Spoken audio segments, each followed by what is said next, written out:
اللہ رب العزت کا کروڑہ مرتبہ شکر کہ جس کی توفیق سے جمعۃ المبارک کی بابرکت ساعتوں میں اس کے حضور سجدہ ریز ہونے کے لیے جمع ہوئے۔ بے حد درود و سلام نبی مکرم جناب حضرت محمد مصطفیٰ صلی اللہ علیہ وآلہ وسلم کی بارگاہ میں کہ جن کی محنتوں سے یہ پیارا دین ہم سب کو نصیب ہوا، اللہ سے دعا ہے کہ اس دین کو بطور نظام دنیا پہ رائج کرنے میں اپنا کردار ادا کرنے کی توفیق عطا فرمائے۔ اسلام ایک مکمل ضابطہ حیات ہے جو انسان کی انفرادی، اجتماعی، معاشرتی اور سیاسی زندگی کے ہر شعبے میں رہنمائی کرتا ہے۔ ان تمام شعبوں کی بنیاد عدل و انصاف پر قائم ہے۔ قرآن پاک میں اللہ رب العزت نے عدل کو اپنا حکم قرار دیا اور ظلم سے بچنے کا حکم دیا۔ اسلام کسی انسان کی برتری کو رنگ، نسل، زبان، قوم یا مال کی بنیاد پر نہیں پرکھتا، بلکہ تقوی اور نیک کردار کی بنیاد پر جانتا ہے۔ اسلام کا نظام عدل اس قدر جامع اور وسیع ہے کہ اس میں بادشاہ ہو یا رعایا، امیر ہو یا غریب، حاکم ہو یا محکوم، سب قانون کے سامنے برابر ہیں۔ کسی کے ساتھ ذاتی تعلق، دشمنی، خاندانی رشتہ داری یا مالی حیثیت انصاف کے فیصلے پر اثر انداز نہیں ہو سکتی۔ یہی وہ عدل ہے کہ جس نے ابتدائی اسلامی معاشرے کو دنیا کے لیے امن، مساوات اور رحمت کا نمونہ بنا دیا تھا۔ حاضرین محترم، ہم ایک جملہ بولتے ہیں عدل و انصاف، اس میں فرق کیا ہے؟ ایک بڑا ہی لطیف سا فرق ہے۔ پہلی تو بات یہ یاد رکھیے کہ یہ الفاظ مترادف ہیں، یعنی ہم معنی ہیں۔ جس طرح ہم لفظ بولتے ہیں رنج اور غم، لفظ تو دو ہیں، معنی ایک ہے۔ خوشی اور مسرت، لفظ دو ہیں، معنی ایک ہے۔ عدل و انصاف، لفظ دو ہیں، معنی ایک ہے۔ لیکن اس کو سمجھنے کے لیے آپ کے سامنے چند باتیں رکھ دیتا ہوں۔ عدل، جسٹس، ہر شخص کو اس کا حق دینا، جو چیز جہاں کی مستحق ہے وہاں رکھ دینا، اور کسی کے ساتھ زیادتی نہ کرنا، یہ عدل کہلاتا ہے۔ یعنی عدل ایک اصول ہے، ایک مستقل نظام کا نام ہے۔ انصاف کسی تنازع، اختلافات کا کوئی بھی مقدمہ آئے، غیر جانبداری کے ساتھ حق پر مبنی فیصلہ کر دینا، یہ انصاف کہلاتا ہے۔ یعنی انصاف دراصل عدل کا عملی اظہار ہوا۔ عدل ایک نظام ہے، ایک اصول ہے۔ انصاف اس اصول کو عملی طور پر نافذ کرنے کا نام ہے۔ مثال سے سمجھیے، ایک جج یا قاضی کسی امیر یا غریب دونوں کے مقدمے میں غیر جانبدار ہو کر حق کی بنیاد پر فیصلہ کر دے، اس کا یہ فیصلہ کرنا انصاف ہے، اور جس اصول کے تحت اس نے یہ فیصلہ کیا وہ عدل کہلائے گا۔ حاضرین محترم، اب آئیے موضوع کو آگے بڑھاتے ہیں۔ دین اسلام، اللہ رب العزت نے ہمیں اتنا پیارا دین دیا ہے کہ اس میں نظام عدل کو جو حیثیت حاصل ہے وہ ایک بنیاد کی حیثیت ہے۔ پورے کا پورا دین عدل و انصاف کی بنیاد پر قائم ہے۔ اللہ رب العزت نے انبیاء بھیجے، کتابیں نازل کی، بنیادی مقصد یہ بتایا کہ لوگوں کے درمیان عدل کو قائم کرنا ہے، اور یہ عدل فقط عدالتوں تک محدود نہ رہے، بلکہ گھریلو زندگی ہو یا معاشرت، تجارت ہو یا سیاست، حکومت ہو یا معاملات، دوستی ہو یا دشمنی، ہر جگہ تم نے عدل کو قائم کرنا ہے۔ میں نے جملہ بولا ہے دوستی ہو یا دشمنی، یعنی آپ کسی کے ساتھ پیار اور محبت کے ساتھ رشتہ استوار کیے ہوئے ہیں، اس محبت میں بھی عدل کے تقاضوں کو پورا کرنا ہے، اور کسی سے آپ دشمنی نبھا رہے ہیں وہاں بھی آپ نے عدل کا دامن نہیں چھوڑنا۔ قرآن پاک بڑے خوبصورت پیرائے میں ہماری رہنمائی کر رہا ہے۔ چند آیات آپ کے سامنے رکھتا ہوں، آپ کو عدل و انصاف کی اہمیت کا بھی پتہ چلے گا اور یہ بھی پتہ چلے گا کہ ہم نے کس کس جگہ پر عدل کو قائم کرنا ہے۔ پہلی آیت مبارکہ جو میں نے خطبہ میں تلاوت کی، سورہ النحل آیت نمبر 90، اللہ رب العزت نے ارشاد فرمایا ان اللہ یأمر بالعدل والاحسان، فرمایا اللہ تمہیں حکم دیتا ہے عدل کا اور احسان کا، وَإِيتَاءِ ذِي الْقُرْبَى، اور اپنے قریبیوں کے حقوق ادا کرنے کا، وَيَنْهَا عَنِ الْفَحْشَاءِ وَالْمُنْكَرِ وَالْبَغْيِ، فرمایا اللہ تمہیں منع کرتا ہے فحاشی سے، بے حیائی سے، ظلم و زیادتی سے۔ کیوں کرتا ہے؟ یعظکم لعلکم تذکرون، تاکہ تم نصیحت کو قبول کرو۔ حاضرین محترم، یہ قرآن کی ایسی آیت ہے کہ جس میں اللہ نے ایک تو عدل کو اپنا حکم بھی قرار دیا، اور اگر پورے اسلامی معاشرے کی بنیاد کہا جائے اس آیت کو تو غلط نہ ہوگا، اتنی جامع آیت ہے۔ دوسری آیت مبارکہ سماعت کیجئے، سورہ المائدہ آیت نمبر 8، اللہ رب العزت نے ارشاد فرمایا یا ایھا الذین آمنوا کونوا قوامین للہ شہداء بالقسط ولا یجرمنکم شنآن قوم علی الا تعدلوا اعدلوا هو اقرب للتقوی واتقوا اللہ ان اللہ خبیر بما تعملون۔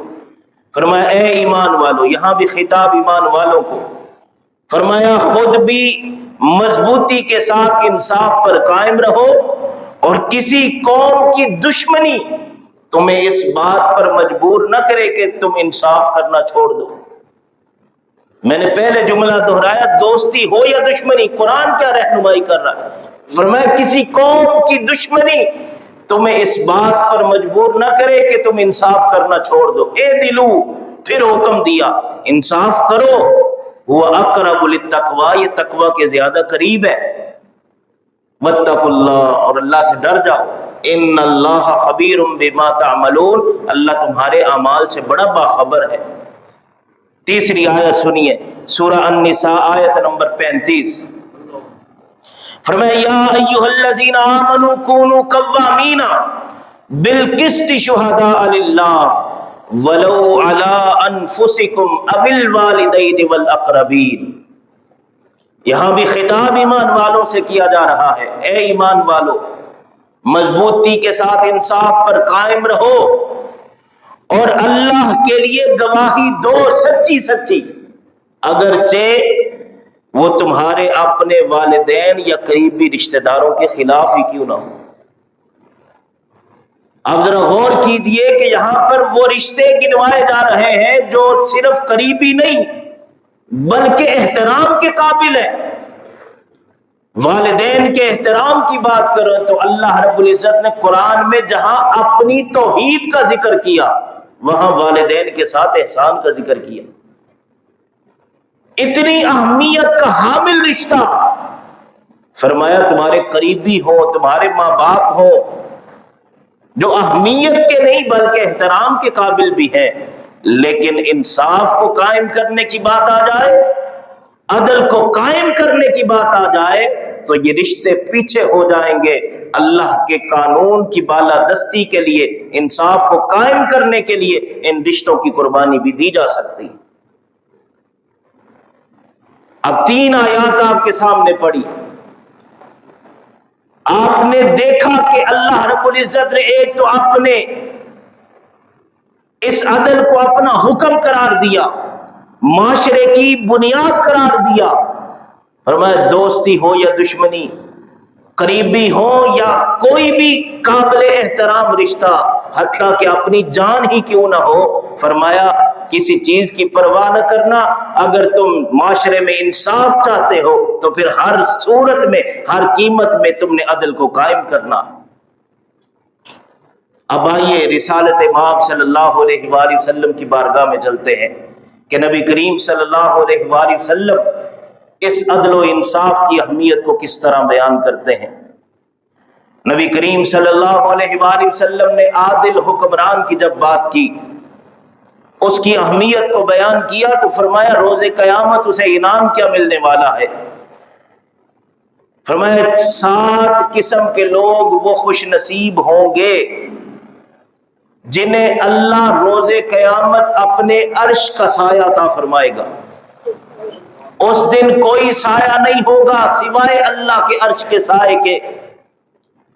ان میں پہلا وہ خوش نصیب ہوگا، فرمایا جو عادل حکمران ہوگا۔ اور عدل کے مقابلے میں کیا ہوتا ہے؟ ظلم ہوتا ہے، اور فرمایا ظلم سے بچتے رہنا، تاکید کی نبی کریم صلی اللہ علیہ وآلہ وسلم نے۔ اب حدیث پاک سنیے گا، ایمان تازہ ہو جائے گا۔ نبی کریم صلی اللہ علیہ وآلہ وسلم نے فرمایا جو عدل کرنے والے ہوں گے قیامت کے دن ان کا مقام و مرتبہ کیا ہوگا؟ فرمایا اللہ انہیں اپنے نزدیک نور کے ممبروں پر بٹھائے گا۔ لوگ پوچھیں گے باری تعالیٰ یہ کون خوش نصیب ہے جنہیں اللہ کا قرب بھی مل رہا ہے اور نور کے ممبر بھی مل رہے ہیں؟ تو نبی کریم صلی اللہ علیہ وآلہ وسلم نے فرمایا ان لوگوں کو بتایا جائے گا جو اپنے فیصلوں میں، اپنے اہل و عیال میں، اپنی ذمہ داریوں میں عدل کو قائم کرتے تھے، اللہ نے آج انہیں نور کے ممبر عطا فرما دیے۔ حاضرین محترم، بات یہ ہے کہ اسلام کا نظام عدل رنگ، نسل، زبان، قوم، دولت یا منصب کی تفریق کے بغیر یہ برابری کے حقوق دیتا ہے، اور عدل معاشرے میں امن، محبت، اعتماد اور استحکام کو پیدا کرتا ہے، جبکہ اس کے مقابلے میں ظلم معاشرے کی تباہی کا سبب بنتا ہے۔ جہاں ظلم ہوتا ہے وہاں تباہی ہوتی ہے۔ آج مسلمان اگر قرآن و سنت کی روشنی میں اس نظام عدل کو اپنی زندگی میں نافذ کر لے تو یقیناً ہمارے ہر مسئلے کا حل اسی نظام عدل کے ساتھ جڑا ہوا ہے۔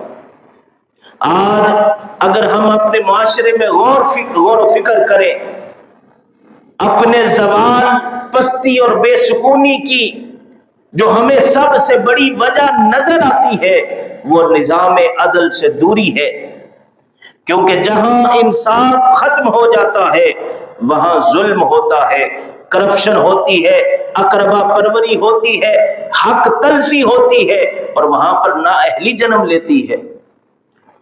اور جب فیصلے حق اور سچ کی بجائے ذاتی مفادات، ذاتی تعلقات اور طاقت کی بنیاد پر کیے جائیں تو لوگوں کے اندر سے اعتماد ختم ہو جاتا ہے۔ ہم دیکھتے ہیں اپنے معاشرے میں کہ ایک طرف وہ غریب جو اپنا حق لینے کے لیے سال ہر سال عدالتوں کے چکر لگاتے ہوئے اس کی ایڑیاں گھس جاتی ہیں، اور جب محترم جج صاحب اس بیوہ کے حق میں جو 2 مرلے کا اپنے حق میں فیصلہ کروانے کے لیے آئی تھی تو وہ فیصلہ کرتے ہیں کہ یہ 2 مرلے تیرے ہی ہیں، تو اس وقت بتایا جاتا ہے محترم جس بیوہ کے حق میں آج آپ نے فیصلہ کیا ہے اس کو دنیا سے گئے ہوئے بھی 2 سال گزر چکے ہیں۔ یہ ہمارے معاشرے کی حقیقت ہے۔ اور دوسری جانب طاقتور نے اگر اپنا حق لینا ہو اپنی مرضی کا فیصلہ بھی کرواتا ہے، اور عدالتیں اس چیز کا لحاظ بھی نہیں رکھتی کہ آج دن کون سا ہے اور وقت کون سا ہے، یعنی عدالتیں اتوار کو بھی کھل جاتی ہیں اور وقت رات کے 11 بجے کا بھی ہو تو عدالتیں فیصلے کر دیتی ہیں۔ جب اتنا ڈفرنس معاشرے میں پیدا ہو جائے تو لوگوں پھر وہاں پر امن نہیں رہتا، وہاں پر ظلم بڑھتا ہے، لوگ قانون ہاتھ میں لیتے ہیں، پھر کمزور سمجھتا ہے مجھے عدالتوں سے فیصلہ میری مرضی کے مطابق اور حق پر مبنی نہیں ملے گا، میں خود فیصلہ کروں گا، وہاں امن و امان تباہ ہو جاتا ہے۔ اس لیے سابقہ چیف جسٹس نے اپنی برادری کے لوگوں سے سوال کرتے ہوئے پوچھا تھا کہ مجھے بتاؤ موجودہ نظام عدل سے تم کتنے فیصد مطمئن ہو، یا تمہارے اندر کتنے ہیں جو مطمئن ہیں؟ تو سامنے بیٹھے ہوئے سول لوگ نہیں تھے، انہی کے برادری کے لوگ تھے، کسی ایک نے بھی ہاتھ اٹھا کر نہیں کہا کہ ہم مطمئن ہیں۔ تو جب نظام عدل کو قائم کرنے والے ہی مطمئن نہیں ہیں تو عام آدمی کیسے مطمئن ہو سکتا ہے؟ اس لیے دوستو، عدل و انصاف اسلامی ریاست کی روح کی حیثیت رکھتا ہے، اور جسم سے روح چلی جائے تو مردہ ہو جاتا ہے، مردہ کہتے ہیں اسے۔ تو جس معاشرے سے روح چلی جائے وہ مردہ نہیں کہلائے گا تو اور کیا کہلائے گا؟ اس لیے جس معاشرے میں روح نہیں ہے عدل و انصاف کی، وہاں پر نماز، روزہ یا دیگر عبادات اس معاشرے کو تباہی سے نہیں بچا سکتی۔ جس معاشرے میں انصاف مفقود ہو جائے وہاں ظلم، استحصال اور فساد جنم لیتا ہے۔ یاد رکھیے، اسلام کا مقصد چند عبادات کو سکھانا نہیں ہے، اسلام چاہتا ہے کہ ایسا معاشرہ قائم ہو جس میں ہر حقدار کو اس کا حق مل جائے، قانون سب کے لیے برابر ہو، دولت، طاقت یا منصب کی وجہ سے کسی پر ظلم نہ کیا جائے۔ حاضرین محترم، یہ چند وہ باتیں ہیں قرآن و سنت کی روشنی میں جو میں نے آپ کے سامنے عدل و انصاف کی اہمیت کو واضح کرنے کے لیے بتائی۔ تو ہمارا تو ہر جمعے پیغام یہ ہوتا ہے، لوگوں اگر بھلائی چاہتے ہو، کامیابی چاہتے ہو تو آؤ اس قرآن کے ساتھ جڑ جاؤ۔ قرآن کی روشنی میں آپ نے اس کی اہمیت کو جانا۔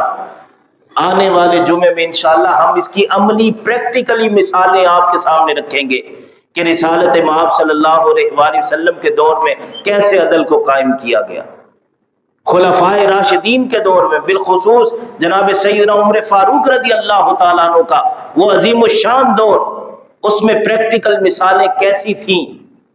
کیونکہ یاد رکھیں، اگر ہم ترقی چاہتے ہیں، کامیابی چاہتے ہیں تو ہم نے آگے نہیں بلکہ 1400 سال پیچھے جانا ہے۔ جب تک ہم اپنی اس اصل کی طرف نہیں لوٹتے ہم کامیاب نہیں ہو سکتے۔ اللہ ہمیں عمل کی توفیق عطا فرمائے۔